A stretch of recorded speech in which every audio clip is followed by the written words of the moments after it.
The poor little girl had no idea that the 3 abandoned babies she found would connect her to the youngest billionaire in the country, who had been desperately searching for them. Before we dive into the story, drop a comment below and tell us where you're watching from. Enjoy the story. The morning rain drummed against the cracked sidewalk as 7-year-old Lily Thompson clutched her basket of wilted daisies closer to her chest. Her worn sneakers squelched through puddles as she made her way down Maple Street, the same route she'd walked every day for the past 2 years since Mrs.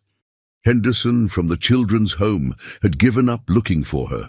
"Flowers, beautiful flowers for your sweetheart," Lily called out, her small voice barely audible over the rumble of morning traffic. But today felt different.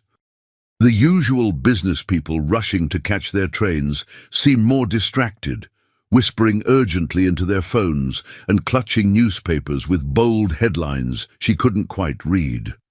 Lily's stomach growled loudly, reminding her that yesterday's stale donut was the last thing she'd eaten. She needed to sell at least 3 bouquets today to afford something more substantial than the crackers she'd been rationing all week. As she turned the corner toward the park, where she usually had better luck with families, something caught her eye. There, partially hidden behind the large oak tree near the fountain, sat an elegant wicker basket covered with a cream-colored blanket that looked far too expensive to be abandoned. Curiosity overrode her usual caution. Lily approached slowly, her heart pounding with each step. The basket was larger than anything she'd ever seen, ornately woven with intricate patterns that reminded her of the fancy stores downtown where she was never welcome. But then she heard it, a soft whimpering. Then another, and another. Her hands trembling, Lily carefully lifted the corner of the blanket. What she saw made her gasp and nearly drop her flower basket. 3 tiny faces stared up at her, identical baby boys with the most beautiful blue eyes she'd ever seen. They couldn't be more than a few months old, dressed in clothes that probably cost more than she could earn in a year. "Oh my goodness," she whispered, kneeling beside the basket. "Where's your mama?" The babies looked healthy but hungry, and one was starting to fuss more loudly. Lily looked around frantically, expecting to see frantic parents searching nearby. But the park was empty, except for an elderly jogger in the distance who hadn't noticed anything unusual. A piece of paper was tucked beneath one of the blankets. Lily carefully pulled it out, but her limited reading skills could only make out a few words: safe and love and what looked like never. 20 minutes passed, then 30. No one came. The crying grew louder, and Lily's heart broke thinking about these beautiful babies being left alone. She thought about her own memories of being abandoned, the cold nights, the endless hunger, the fear that no one would ever care. "I won't let that happen to you," she whispered fiercely, surprising herself with the determination in her voice. Making a decision that would change everything, Lily carefully lifted the heavy basket. Her thin arms strained under the weight, but love gave her strength she didn't know she possessed. As she struggled toward the abandoned warehouse she called home, Lily had no idea that just 12 blocks away, 30-year-old Marcus Sterling was offering a $10 million reward for any information about his missing sons. Behind her, hidden in the shadows of the park, someone watched her every move and smiled coldly. The hunt was just beginning. The abandoned warehouse that Lily called home had never felt smaller. 3 babies changed everything. She carefully arranged the elegant wicker basket in the warmest corner, using her own threadbare blankets to create walls against the cold draft that seeped through broken windows. The morning light filtering through cracked glass cast dancing shadows across their perfect little faces. "Okay, little ones," she whispered, studying each baby carefully. "I'm going to call you James, Jacob, and Joshua. Those are strong names for strong boys like you." James seemed to be the natural leader, always the first to cry when hungry, the first to smile when content. His bright blue eyes followed Lily's every movement with an intelligence that seemed far beyond his few months of life. Jacob was quieter, more observant, content to watch the world around him with those same stunning blue eyes, but with a gentleness that reminded Lily of peaceful mornings. Joshua had the strongest grip and would clutch Lily's finger so tightly she wondered if he somehow understood she was all they had in this frightening world. But strong names didn't solve immediate problems. The babies were hungry, crying in harmony that echoed off the warehouse walls. Lily had exactly $4.37 to her name, money she'd earned selling wilted flowers to hurried strangers, and baby formula cost more than she'd ever spent on anything in her short life. She ventured out to the convenience store 3 blocks away, her heart racing with every step. Leaving the babies alone, even for 10 minutes, felt like abandoning them. The thought made her stomach churn with guilt and fear. What if someone heard them crying? What if they got cold? What if they needed her? The convenience store felt impossibly bright after the dimness of the warehouse. Mrs.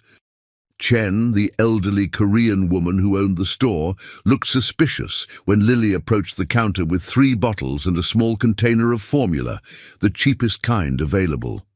"These for your mama, honey?" Mrs. Chen asked gently, her weathered hands pausing as she rang up the items. Her voice carried genuine concern, the kind Lily rarely heard from adults. "Yes, ma'am," Lily lied, her cheeks burning with shame. The lie tasted bitter on her tongue, but she'd learned that adults asked fewer questions when they thought someone else was responsible. Adults liked simple explanations that didn't require them to get involved in complicated situations. Back at the warehouse, feeding time became an elaborate dance of survival. Lily would warm the bottles using hot water from the building's single working faucet, a rusty fixture that sometimes worked and sometimes didn't.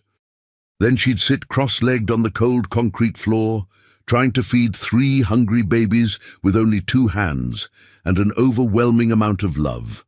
She'd prop one bottle carefully while holding another, switching between babies as they fussed and squirmed.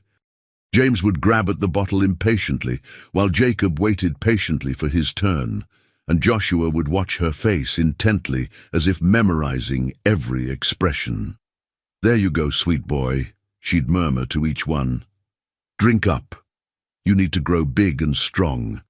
As night fell over the warehouse, Lily wrapped all 3 babies in her own winter coat, the only warm thing she owned. She arranged them close to her body for warmth and hummed the only lullaby she remembered from her earliest childhood. She didn't know who had sung it to her originally, maybe her mother, before whatever happened that landed her in the system, but the melody felt like love itself, like safety in an unsafe world. "We're going to be okay," she promised them in the darkness, her voice barely a whisper. "I don't know how, but we're going to be just fine. I won't let anything bad happen to you, I promise." Outside, sirens wailed in the distance, and car horns honked in the never-ending symphony of the city. But inside their makeshift home, Lily couldn't shake the feeling that their peaceful moment was borrowed time, that somewhere out there someone was looking for these beautiful boys, and their little family's time together might be running out faster than she could imagine. Marcus Sterling stood in his penthouse office on the 42nd floor, staring out at the city skyline through floor-to-ceiling windows that usually made him feel powerful and in control. Today, the view mocked him. Somewhere in that sprawling maze of buildings, his sons were missing, and all his wealth and influence felt utterly useless. 48 hours. His children had been missing for exactly 48 hours, and each minute felt like a lifetime of torture. He hadn't slept, barely eaten, and consumed enough coffee to fuel a small army. His usually immaculate appearance was disheveled, his $5,000 suit wrinkled, his perfectly styled hair falling across his forehead, his face shadowed with stubble. "Sir, the FBI wants to update you on the investigation," his assistant Amanda said softly from the doorway. She'd been with him for 6 years and had never seen him look so broken. "Agent Morrison is waiting in conference room A." Marcus didn't turn around. He couldn't bear to see the pity in anyone's eyes. Not Amanda's, not the FBI agents, not the dozen security specialists who'd been working around the clock. "Tell me they have something, anything. A lead, a sighting, a goddamn candy wrapper that might point us in the right direction." Amanda's silence was answer enough. "The kidnappers haven't made contact. No ransom demands, no threats. It's unusual, sir." That was the word that haunted Marcus's every waking moment. Unusual. When someone took the children of one of America's wealthiest men, a man who controlled shipping companies, real estate empires, and technology firms across 3 states, they typically wanted money. Mountains of it. The silence was more terrifying than any ransom demand could have been. Marcus thought about Sarah, his ex-wife, now lying unconscious in Mount Sinai Hospital's intensive care unit. The doctors had induced a medical coma after the accident that was supposed to kill his entire family. Sarah had been driving the children to their music class when the truck ran them off the road. The same people who'd orchestrated that carefully planned crash, designed to look like a tragic accident, had somehow taken his boys from the wreckage. The official report said the children's bodies were never found in the river. The unofficial truth, which Marcus had paid handsomely to discover, was that someone had pulled them from the car before it sank. Someone with a plan. "Sir?" Amanda's voice broke through his dark thoughts. "Get Detective Rodriguez on the phone and call every television station in the city, CNN, Fox, NBC, all the local channels. I want to make an announcement." An hour later, Marcus stood before a wall of cameras in the lobby of Sterling Industries headquarters. The prepared speech his PR team had written lay forgotten on the mahogany podium as he faced the media circus and spoke directly from his shattered heart. "Someone out there has my children," he began, his voice rough with emotion. 3 baby boys, identical triplets, only 4 months old. They're innocent, they're perfect, and they need to come home."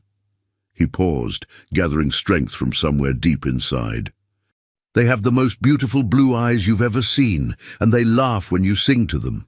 James has a small strawberry birthmark on his left ankle. Jacob always falls asleep first during bedtime stories. And Joshua," his voice cracked slightly, "Joshua has the strongest grip of any baby I've ever known. When he holds your finger, it's like he's holding on to life itself." The cameras captured every emotion as Marcus continued, his usual businessman's composure completely abandoned. "I'm offering a $10 million reward for information leading to their safe return. No questions asked. I don't care who took them or why. I just want my sons home where they belong." Behind the cameras, in the crowd of reporters and onlookers, someone smiled coldly and quietly slipped away from the chaos. The game was becoming much more interesting by the hour, and the stakes had just gotten significantly higher, on the dangerous streets. Her small body ached constantly from lifting babies, warming bottles, and sleeping in awkward positions on the hard warehouse floor. Her flour sales had dropped to absolute zero. She couldn't leave the babies long enough to work her usual street corners where business people might buy wilted daisies out of pity or guilt.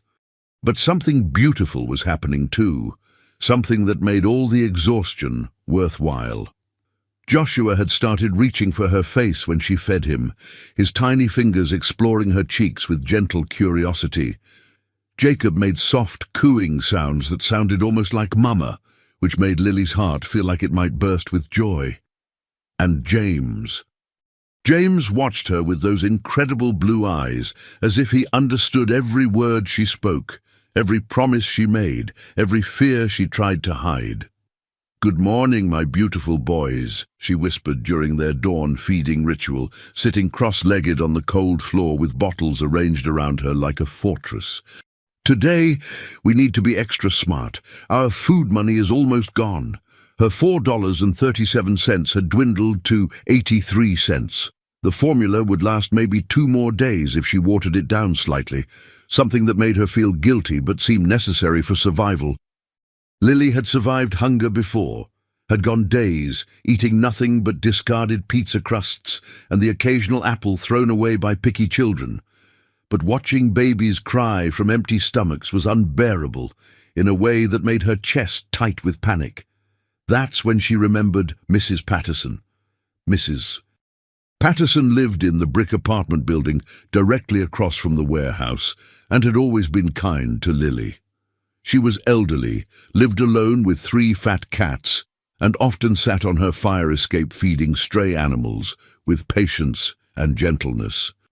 She'd given Lily hot chocolate once during a particularly brutal winter storm, asking no questions about why a small child was wandering the streets alone. Lily spent an hour cleaning the babies and herself as best she could with cold water and paper towels she'd found in the warehouse bathroom. She combed her tangled hair with her fingers and wiped the babies' faces until they looked presentable.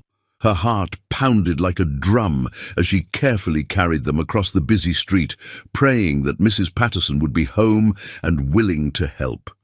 "Lily! My goodness, child, I was wondering where you disappeared to these past few days." Mrs. Patterson's eyes widened dramatically when she saw the babies nestled in Lily's arms. "Oh, my stars! Where did these little angels come from?" "Please don't call anyone," Lily said quickly, the words tumbling out in a rush of desperation. "They're my responsibility now. I found them abandoned and scared, and I couldn't just leave them. But I need help. I don't know what I'm doing." Something in Lily's voice, perhaps the fierce protectiveness mixed with genuine terror, must have convinced Mrs. Patterson, because instead of asking difficult questions or reaching for the phone, she simply opened her door wider and gestured them inside. "Come in, sweetheart. Let's get these little ones fed properly and figure out what's what." Mrs. Patterson's apartment was warm and smelled like cookies and lavender air freshener. She moved with surprising efficiency for someone in her 70s, heating bottles to the perfect temperature and settling the babies into makeshift beds using soft couch cushions and clean dish towels. Her 3 cats, Mr. Whiskers, Princess and Fat Tony, watched the proceedings with typical feline curiosity but kept their distance. "Now then," she said gently, once all 3 babies were content and fed, "suppose you tell me exactly how a 7-year-old girl ends up with 3 identical babies who are clearly from a wealthy family." Lily told her everything, finding them in the park in that expensive wicker basket, the mysterious note she still couldn't fully read, the way no one had come looking for them in the obvious places. Mrs. Patterson listened without judgment, occasionally asking gentle questions that helped Lily remember details she'd forgotten in her panic. "Child, these babies, they're not ordinary foundlings," Mrs. Patterson said finally, studying their fine clothes and the obvious quality of everything they'd been left with. "Someone very wealthy is missing these children. Someone with enough money to search everywhere. Does that mean I have to give them back?" Lily asked, tears threatening to spill down her cheeks. The thought of losing James, Jacob and Joshua felt like having her heart ripped out. Mrs. Patterson was quiet for a long moment, studying Lily's face with wise eyes that had seen decades of life's complications. "It means, sweet child, that we need to be very, very careful about what we do next." The $10 million reward announcement changed everything overnight. Within hours of the press conference, Marcus Sterling's phone lines were flooded with hundreds of tips from across the country. Most were false leads, desperate people hoping for easy money, claiming to have seen triplets in impossible locations like Alaska and Florida. But Detective Rodriguez insisted they investigate every single call, no matter how unlikely. "Mr. Sterling, we need to discuss security measures immediately," Rodriguez said during their emergency morning briefing in Marcus's office. If someone really has your children, this reward makes them extremely valuable. That could work in our favor, or it could make the situation very dangerous very quickly. Marcus barely listened to the detective's security concerns. He was studying the photographs his private investigator had compiled overnight, every possible location where someone might hide 3 babies in the metropolitan area. Abandoned buildings, homeless encampments, run-down motels, even suburban houses where neighbors might not ask questions about crying babies. The city suddenly seemed impossibly vast. What about the woman who reported seeing an unusual basket in Riverside Park that morning? Marcus asked suddenly, his finger stopping on a police report. The jogger. Mrs. Garrett, 62 years old, retired teacher. She jogs the same route every morning at 6 a.m. She says she saw a young girl carrying something heavy from the direction of the fountain, but she didn't think much of it at the time. The description was vague: small, thin, probably homeless, carrying what looked like a large basket or bag. A child. Marcus felt something cold and sharp settle in his stomach. Someone gave my children to a street kid? It's just one lead among hundreds, sir. Could be nothing. Could be someone's imagination running wild because of the reward money. But Marcus's business instincts, the same instincts that had built his empire, told him otherwise. This felt different, real. He thought about his own childhood before his father's technology patents had made them wealthy, the nights he'd gone hungry, the way adults looked through homeless children as if they were invisible, as if they didn't matter. I want surveillance teams on every known homeless camp in the city. Check the abandoned buildings, the places where street kids hide. And Rodriguez? Marcus's voice hardened with determination. If someone's using a child to hide my sons, they've made this personal in a way they can't possibly understand. Meanwhile, across town, a black sedan with tinted windows parked outside Mrs. Chen's convenience store. The occupants had been following up on reports of unusual baby formula purchases, large quantities bought by someone who didn't fit the typical customer profile. Mrs. Chen had mentioned the young girl who'd been buying formula for several days, always paying with small bills and coins, always nervous, always in a hurry. The description matched other reports from the area. A small, thin child seen carrying heavy objects, moving through the neighborhood like she was trying to stay invisible. The passenger in the sedan made a phone call to a number that wasn't listed in any directory. "We may have found them," a voice said, cold and professional. "The girl matches multiple witness descriptions. She's been buying formula and baby supplies. Send the retrieval team to grid search this area." "And the girl?" "She served her purpose. Handle it quietly." The line went dead, and across town, Marcus Sterling continued his desperate search, unaware that the very people who'd taken his children were now closing in on the brave little girl who'd become their unexpected protector. Mrs. Patterson had been a godsend, but even her kindness and experience couldn't solve their growing problems. The babies were thriving under proper care, gaining weight, sleeping better, developing distinct personalities that made Lily love them even more. But she knew they couldn't hide forever in the elderly woman's small apartment. 3 identical babies were memorable, and people in the neighborhood were starting to notice unusual activity. "They're getting stronger every day," Mrs. Patterson observed, watching James attempt to roll over on the soft carpet while his brothers looked on with interest. "And more noticeable.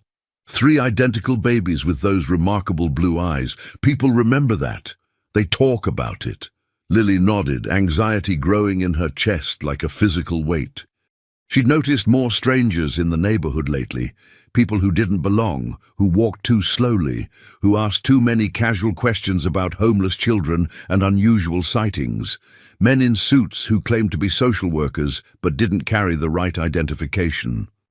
Women who said they were from children's services but asked strange questions about baby formula purchases. "Mrs. Patterson, what if their real family is bad people? What if that's why someone left them in the park?" Lily had been wrestling with this question for days. What if giving them back means putting them in danger? The older woman was quiet for a moment, her weathered hands gently stroking Jacob as he dozed peacefully in her lap. Sometimes, child, families are complicated. People make mistakes, or circumstances force impossible choices. But these babies, look at their clothes, their health before you found them, the expensive basket they were left in. Someone loved them very much and wanted them to be found by someone who would care. That afternoon, while Mrs. Patterson napped in her recliner and the babies slept peacefully in their makeshift nursery, Lily decided to venture out for supplies. They needed more formula, more diapers, and Mrs. Patterson was running low on the special baby soap she'd insisted on buying. Lily had made it 3 blocks toward the convenience store when she noticed the man following her. He was trying to be subtle, staying half a block behind, pretending to look in shop windows while keeping her in sight. But Lily had developed sharp instincts for danger during her time on the streets. When she turned suddenly down an alley between 2 buildings, he sped up his pace. When she doubled back toward the main street, he was talking urgently into a phone, his eyes never leaving her small figure. Panic flooded her system like ice water. Without thinking clearly, she ran. The man pursued her through the maze of downtown streets, but Lily knew every shortcut, every hiding place, every fire escape and basement entrance that could provide sanctuary. She ducked into a subway entrance, weaved through crowds of afternoon commuters, and finally lost him in the chaos of the shopping district where hundreds of people moved in different directions. When she arrived back at Mrs. Patterson's building 40 minutes later, breathless and terrified, she saw something that made her blood freeze in her veins. A black sedan was parked directly outside. Through Mrs. Patterson's 3rd-floor window, she could see silhouettes, tall figures that definitely weren't the elderly woman. Strangers were in her safe haven, near her babies, and she couldn't reach them. Lily's hands shook violently as she realized the horrible truth. Someone knew about the babies. They'd been found, and they were getting dangerously close. From the shadows across the street, hidden behind a dumpster in the alley, she watched and waited, her heart breaking as she heard one of her boys crying inside the apartment where she couldn't reach them. James's cry. She knew it was James because he always cried the loudest when he was scared or hungry. The hunt had found them at last, and Lily had never felt more helpless or alone in her entire short life. Lily crouched behind the dumpster for what felt like hours, watching the black sedan and listening to her baby's cry inside Mrs. Patterson's apartment. Every instinct screamed at her to run upstairs and protect them, but she knew walking into that trap would help no one. The sound of James's terrified screams cut through her heart like broken glass, and she had to bite her own hand to keep from crying out in response. The autumn night was growing colder, and Lily's thin jacket provided little protection against the wind whipping through the alley. Her stomach cramped with hunger. She hadn't eaten anything since yesterday's shared sandwich with Mrs. Patterson. But physical discomfort meant nothing compared to the agony of hearing her boys in distress. As darkness fell completely, she saw them carry Mrs. Patterson out on a stretcher. The elderly woman appeared unconscious, but breathing, her grey hair disheveled and a bandage visible on her forehead. Lily's heart clenched with guilt. Mrs. Patterson was hurt because she'd tried to help them, because she'd shown kindness to a homeless child and 3 mysterious babies. Then came the moment that changed everything. Through the apartment window, illuminated by the harsh fluorescent lighting, she saw a tall man in a dark suit holding James roughly by his small body. Even from across the street, she could hear her little boy's terrified screams, could see how the man was treating James like cargo instead of a precious, fragile child who needed gentleness and love. The man's movements were impatient, professional, devoid of any recognition that he was handling a human being. When James continued crying, the man shook him slightly, muttering something Lily couldn't hear, but whose tone was unmistakably threatening. That's when Lily noticed something the kidnappers had missed in their urgency. Mrs. Patterson's fire escape was on the back side of the building, hidden from their view by the architecture of the old brick structure. The elderly woman had shown it to Lily days earlier, mentioning it was how she'd escaped a kitchen fire years ago, back when her husband was still alive and they were younger.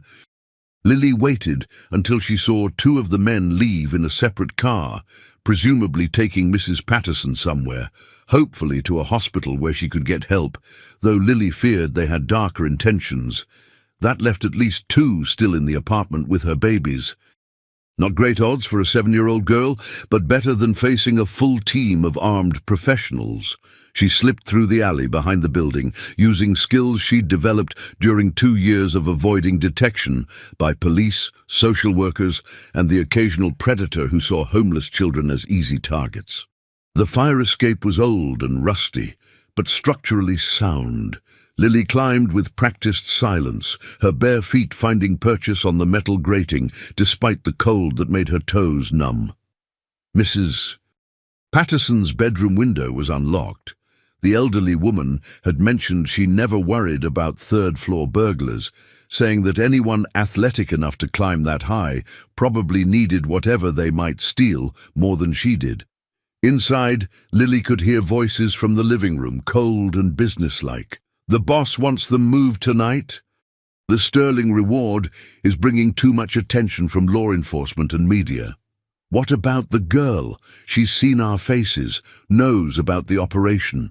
Orders are to eliminate any witnesses. She's served her purpose keeping them alive, but now she's a liability. Lily's blood turned to ice water in her veins. They weren't just taking the babies, they planned to kill her. But why? If this was about ransom money from wealthy parents, why murder a homeless child that nobody would miss? What could she possibly know that made her dangerous to them? She crept toward the living room, staying low behind Mrs. Patterson's furniture. A worn couch covered with crocheted doilies, a coffee table stacked with library books about gardening and cooking. Through the doorway, she could see Joshua and Jacob in their wicker basket, both crying frantically, their little faces red with distress and confusion. James was being held by a man with cold eyes and expensive shoes that probably cost more than most people earned in a month. The man's grip was too tight, too careless, treating her precious boy like an object rather than a child. "Shut them up," the man growled impatiently. "The sedatives should work faster on babies this size." Sedatives. They were drugging her babies, poisoning the innocent children she'd fought so hard to protect and nourish. Lily had never felt rage like this before. It burned through her small body like liquid fire, making her forget fear, forget impossible odds, forget everything except protecting the children she loved more than her own life. These men had hurt Mrs. Patterson, terrified her babies, and now they planned to drug them and kill her. Mrs. Patterson kept a heavy ceramic vase on her bedroom dresser, a wedding gift from her late husband, painted with roses and filled with dried flowers from her window garden. Lily grabbed it with both hands, surprised by its weight but determined to use whatever weapon she could find. "Sir, we should move them now. Too many people in this building heard the crying earlier. Someone might call the police." "Fine. Load them in the van and keep looking for that street rat. She can't have gone far on foot." The man holding James turned his back to pass the baby to his partner, finally giving Lily the opening she'd been waiting for. She struck with every ounce of strength in her small body. The vase shattered against the man's skull with a sound like thunder, sending him crashing into Mrs. Patterson's coffee table. Books and teacups went flying, and James tumbled from his arms. But Lily was already moving, catching her little boy before he could hit the ground. The second man spun around, reaching for something in his jacket. Probably a gun, but Lily was already running.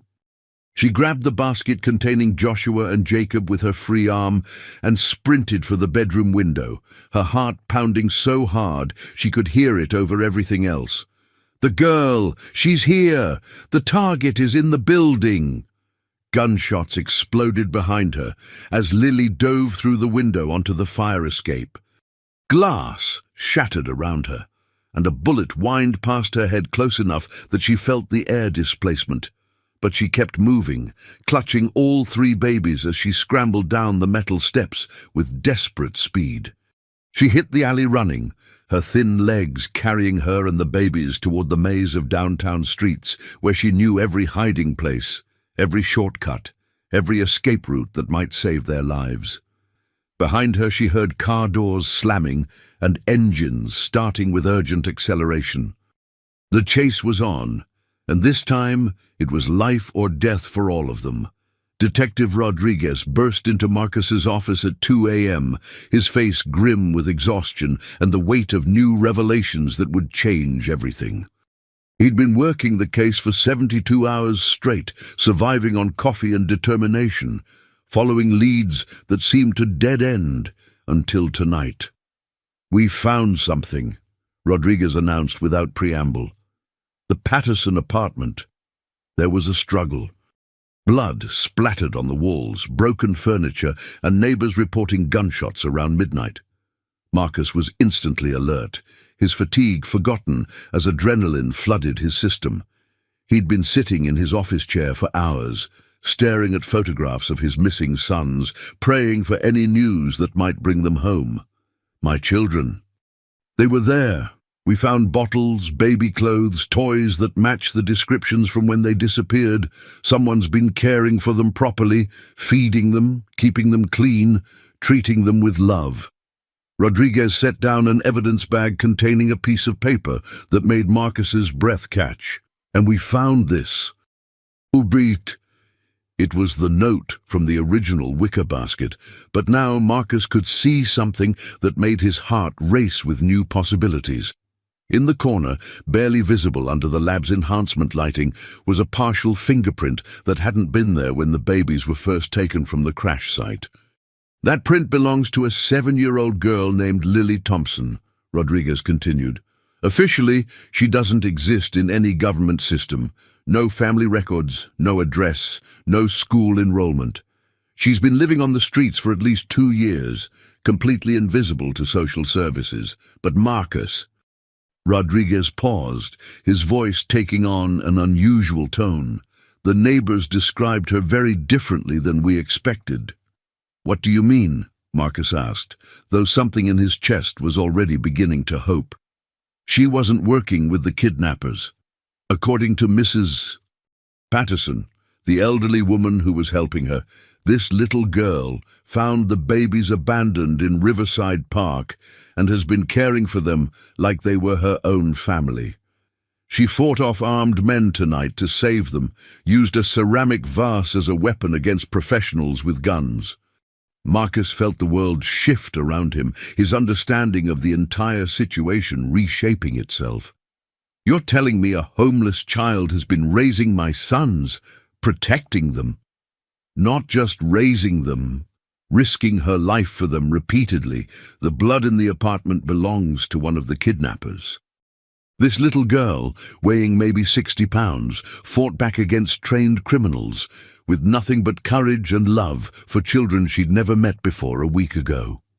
Marcus stood abruptly, pacing to his floor-to-ceiling windows, where the city lights blurred into streaks of gold and white. Somewhere out there, a 7-year-old was running through dangerous streets with his children, pursued by killers, and it was his fault. His $10 million reward had painted a target on her back, made her a liability that needed to be eliminated. "Sir, there's more," Rodriguez said, his voice heavy with implications. "We traced the kidnappers' communication signals using equipment the FBI brought in. They're not random criminals looking for ransom money. This is professional, extremely well-funded, and someone has been planning this operation for months, possibly years." "Who?" Marcus asked. though he was beginning to suspect the answer would destroy everything he thought he knew about his life.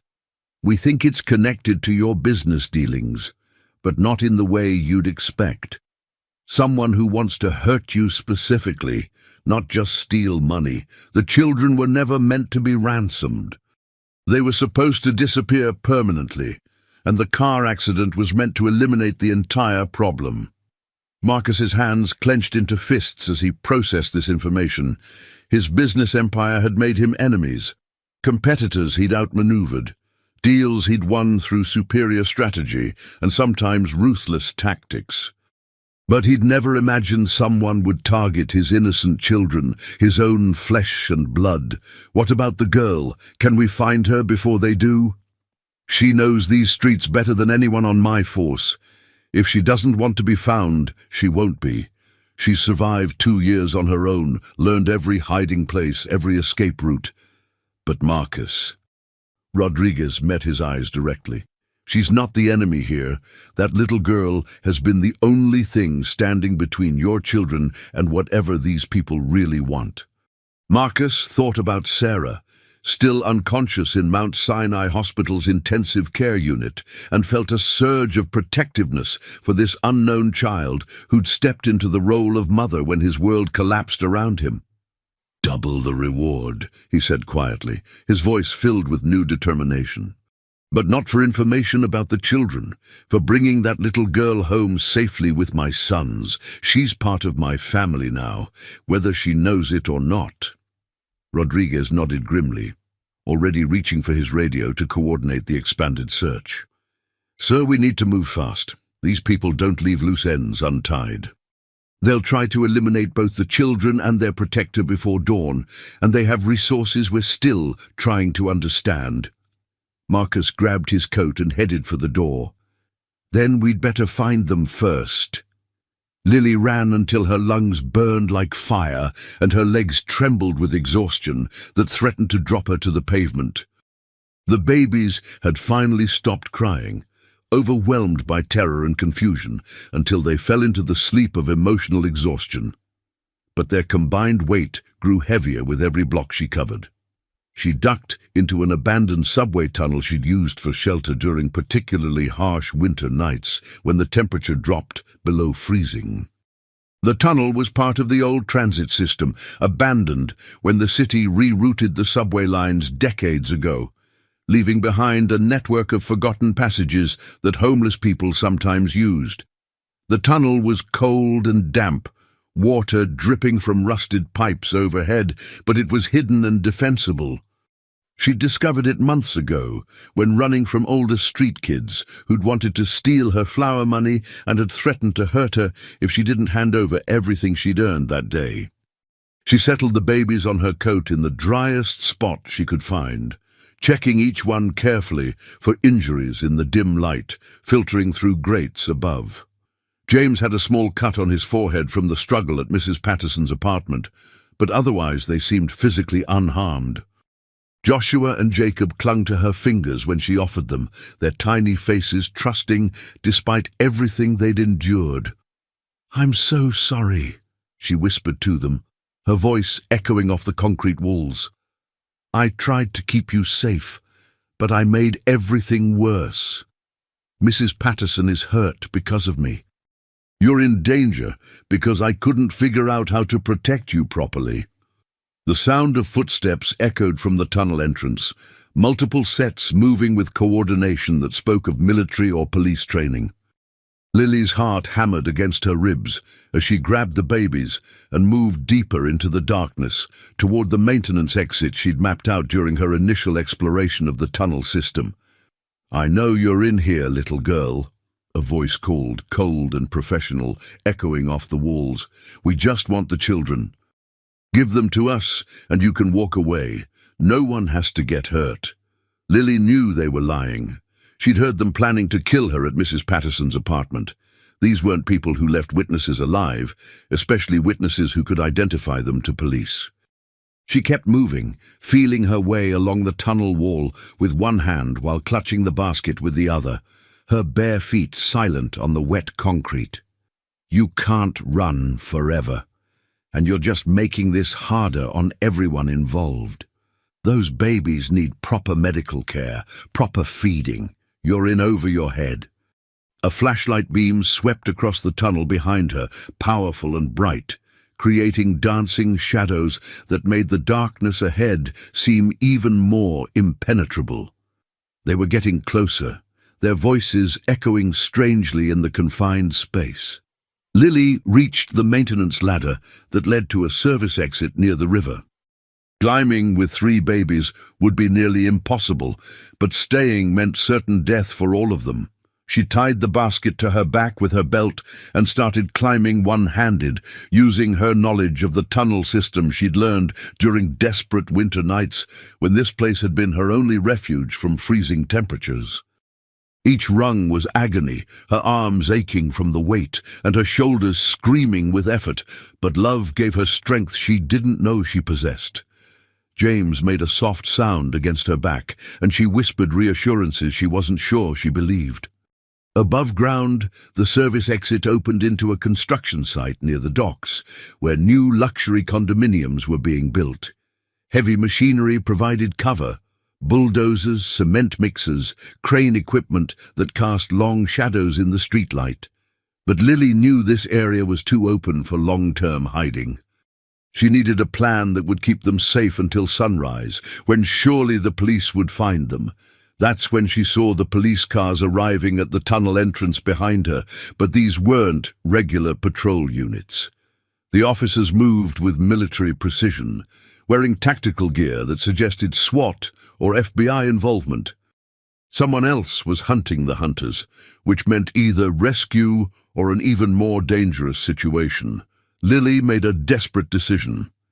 Instead of running further into the maze of construction equipment, she climbed onto a tower crane that overlooked the entire area, using her small size and agility to navigate the metal framework that would be impossible for adults to climb quickly. From her perch high above the construction site, she could see everything. The men pursuing her moving through the machinery below, the police units moving to intercept them with coordinated precision, and in the distance, more black cars arriving from multiple directions.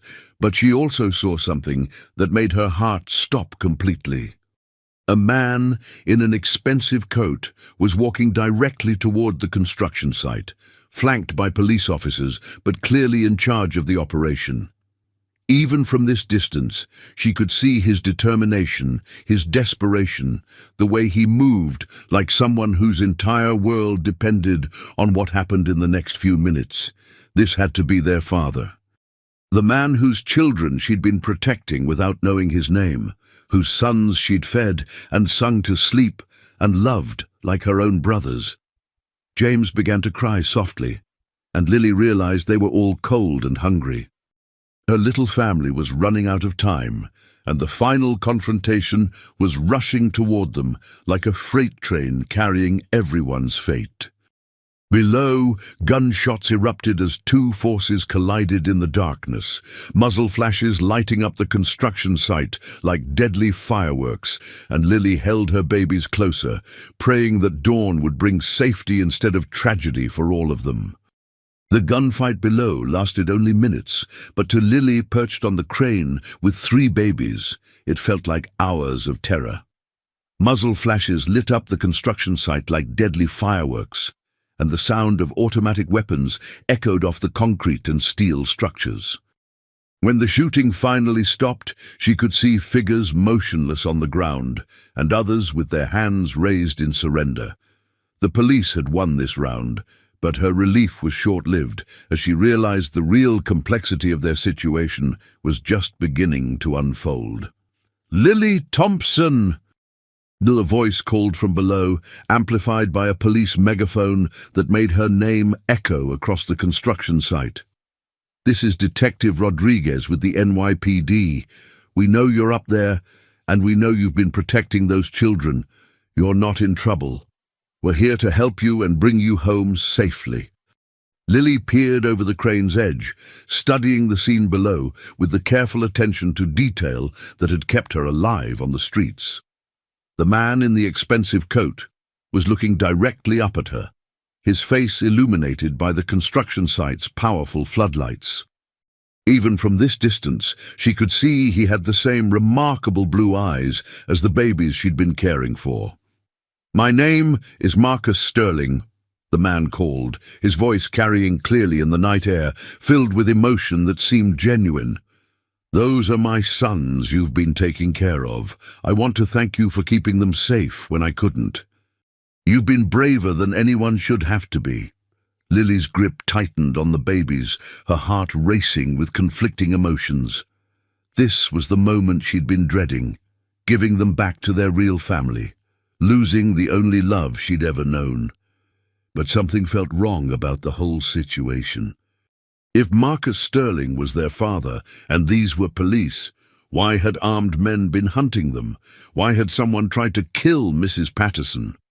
That's when Detective Rodriguez said something that changed everything she thought she understood. "Lily, the men who've been chasing you tonight, they don't work for Mr. Sterling. They work for someone who's been trying to hurt his family, someone who orchestrated the car accident that was supposed to kill these children and their mother."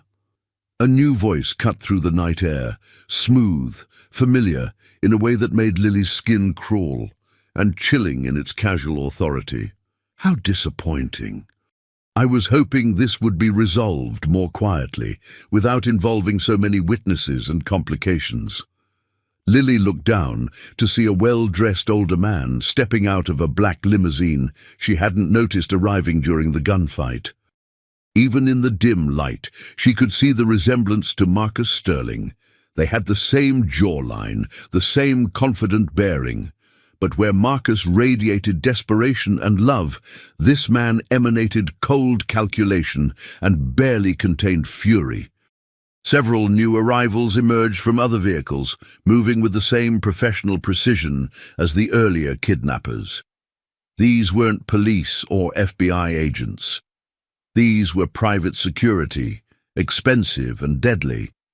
"Hello, son," the older man said casually, as if greeting Marcus at a family dinner rather than a crime scene. "I see you've found my grandchildren. How inconvenient." Marcus spun around, his face showing shock, betrayal, and dawning horror as he processed what was happening. "Dad, what are you doing here? How did you know about this location?" "Cleaning up a mess that's gotten entirely out of hand," the elder Sterling replied with cold efficiency. "You were never supposed to find them, Marcus. They were supposed to die in that accident with their mother. Clean, simple, no complications. You..." Marcus's voice was barely a whisper, but Lily could hear the devastation in it, even from her high perch. "You tried to kill my children. I tried to save our family's legacy." And the elder Sterling snapped, his composure cracking for the first time. "Your marriage to that woman was bad enough, and nobody from a middle-class family with no connections, no value to our empire. But children? Heirs who could challenge everything I've built, who could split the inheritance and weaken our control. I couldn't allow it." Lily watched in horror as she realized the truth. This wasn't about random kidnappers or business enemies seeking ransom. This was about a grandfather who'd tried to murder his own grandchildren to protect his wealth and power, who saw babies as obstacles rather than precious lives. "The girl has served her purpose," Marcus's father continued coldly, looking up at the crane where Lily was hiding. "She kept them alive until we could arrange a more permanent solution. But now that you've involved the police and created this circus, we need to eliminate all witnesses and start fresh." "You're insane," Marcus said, backing away from his father with obvious revulsion. "They're innocent babies. They're your own blood, your grandchildren. They're obstacles to our family's continued dominance. Nothing more. Sentiment is a luxury we can't afford when billions of dollars are at stake." The elder Sterling raised his hand, and his men began moving toward the crane with military coordination. But Marcus was already running, screaming up at Lily with desperate urgency. "Jump! I'll catch you! Trust me! I won't let anything happen to you or my children!" Lily looked down at the babies in her arms, James stirring restlessly, Jacob sleeping peacefully, Joshua gripping her finger with surprising strength. Then she looked at Marcus, whose face showed the same desperate love she felt, and she made her choice. She jumped into the darkness, trusting a stranger, because love recognized love, carrying 3 babies toward either salvation or disaster. Marcus caught Lily and the babies in a collision that knocked the wind from both of them, but his strong arms absorbed the impact and kept them safe. The construction site erupted in chaos around them as police sirens wailed from every direction, and backup units surrounded the area with coordinated precision. "Are they hurt?" Marcus asked frantically, his hands shaking as he examined his sons with desperate tenderness. "Are you hurt? Did anyone harm you?" Lily stared up at him in amazement, hardly able to believe what she was seeing. This powerful, wealthy man, whose face she'd seen on billboards and in newspaper photographs, was crying as he looked at his children. His relief and love were so overwhelming that she could feel them radiating from him like physical warmth. "They're okay," she whispered, her voice hoarse from fear and exhaustion. "I kept them safe. I promised them I would, and I did." "You did more than that," Marcus said, his voice thick with emotion as he looked between his sons and the brave little girl who'd protected them. "You saved their lives. You risked everything for children you didn't even know, and you loved them when I couldn't be there to do it myself." Detective Rodriguez approached cautiously, his weapon still drawn as he scanned for remaining threats among the construction equipment. The elder Sterling's men had melted away into the night with professional efficiency, but everyone knew they'd regroup and return. "Sir, we need to get you all out of here immediately," Rodriguez said grimly. "Your father's people are regrouping, and we don't know how many resources he has at his disposal. This was just the first confrontation." "Where can we go?" Marcus asked desperately. "If my own father is behind this, if he has unlimited money and connections, nowhere is safe. He'll keep coming until he gets what he wants."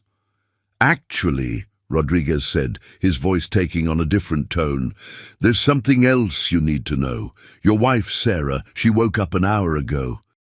She's been asking for her children, and she told us something crucial about the night of the accident." Marcus's face went completely white, hope and fear warring in his expression. "Sarah's awake? She's really awake?" "She's been conscious for several days, but she's been pretending to be in a coma because she overheard your father's men at the hospital discussing plans to finish what they started if she survived to testify." Lily listened to this conversation with growing confusion and fear. The baby's mother was alive, but hiding. Their grandfather wanted them dead. The world of wealthy families was far more dangerous than life on the streets, where at least you knew who your enemies were. "Lily," Marcus said suddenly, kneeling down to her level so they were eye to eye, "I need to ask you something very important. These men who've been chasing you, did they ever say anything about why they wanted the babies? Anything that might help us understand how to stop my father?" Lily thought back to the conversations she'd overheard in Mrs. Patterson's apartment and during the tunnel chase.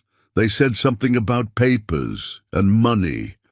They were worried about witnesses, but also about something called inheritance and time running out. Marcus and Rodriguez exchanged meaningful looks that suggested this information was more important than Lily realized. "The trust fund," Marcus breathed, pieces falling into place. "If the children die before their first birthday, the entire inheritance reverts to my father's control.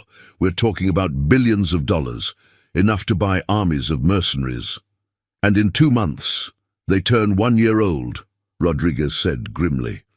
"After that, your father loses his financial motive for murder." "Ooh, 2 months," Marcus repeated, the weight of time pressing down on all of them. "We have to keep them safe for 2 months while fighting someone with unlimited resources." A new sound filled the air. Helicopters approaching from multiple directions, their searchlights beginning to sweep the construction site. Rodriguez grabbed his radio, his face tense as he listened to the urgent chatter. "Sir, we have a major problem. Those aren't our helicopters. Your father called in private military contractors." Marcus looked down at Lily, who was still holding Joshua, while James and Jacob slept peacefully in their basket, oblivious to the danger surrounding them. This brave little girl had already done so much, risked everything, but the fight was far from over.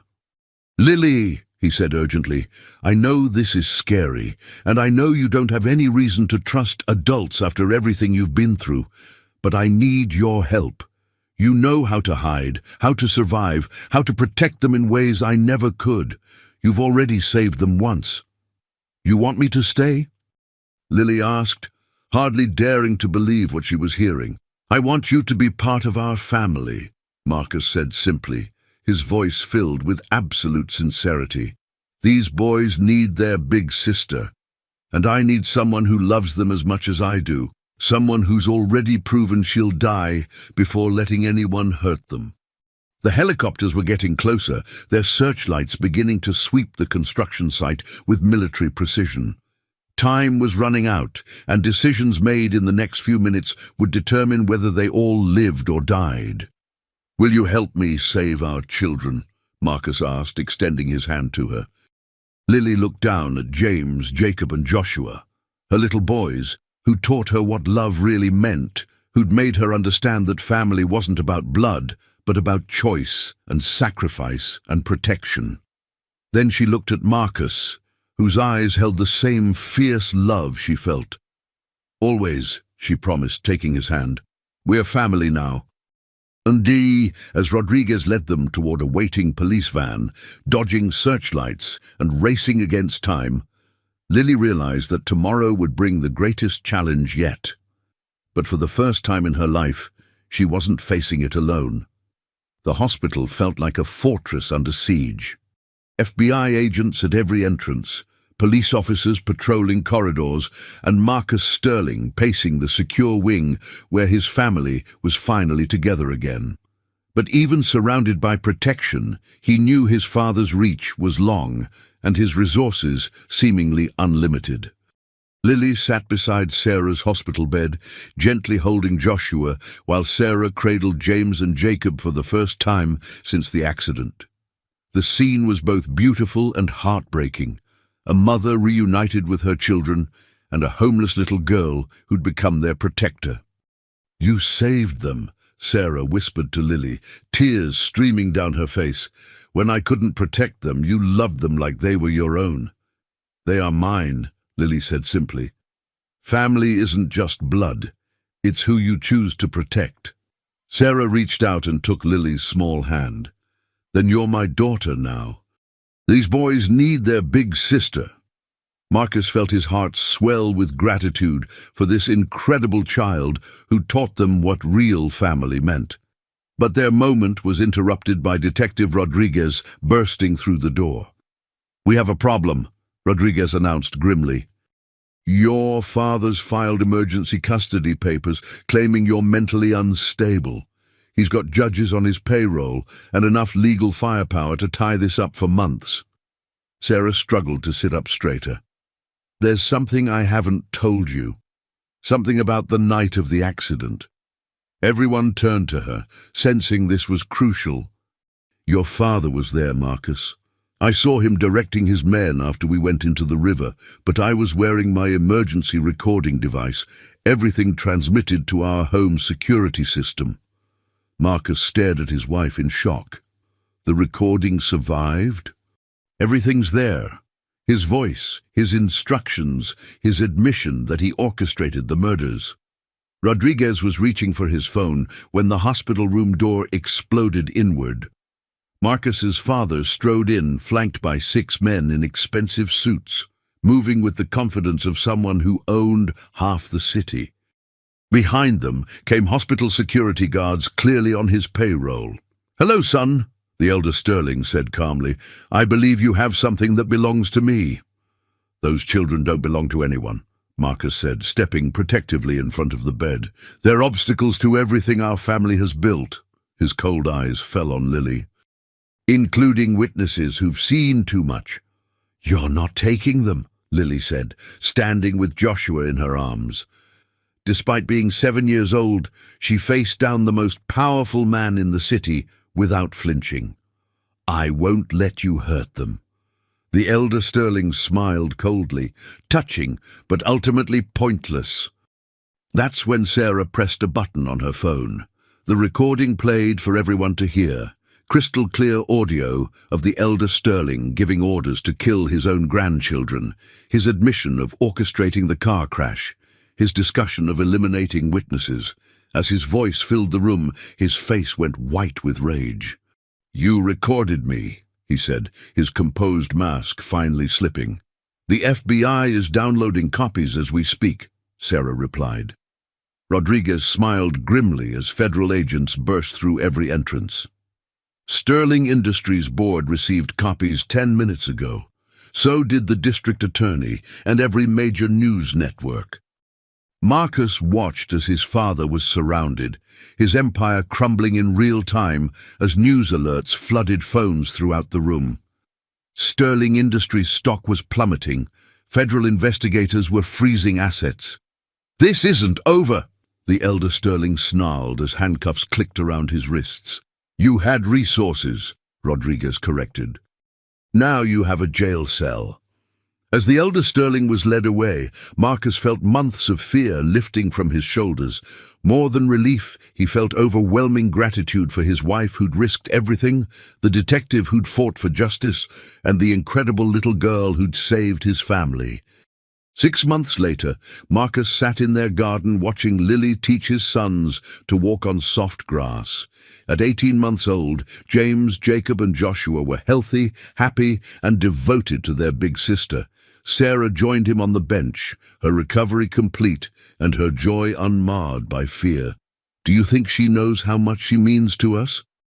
Sarah asked, watching Lily laugh as Joshua took his first steps. "She's learning," Marcus replied. "She's never had a real family before." "Daddy! Mama!" Lily called, using names that made Marcus's heart skip. Joshua walked 6 whole steps. Marcus and Sarah ran over to celebrate with their children, all 4 of them, and Marcus realized that sometimes the most powerful force wasn't money or influence. Sometimes it was just love, brave enough to protect what mattered most. "We're home," he whispered to his family. And for the first time, Marcus Sterling understood what those words really meant.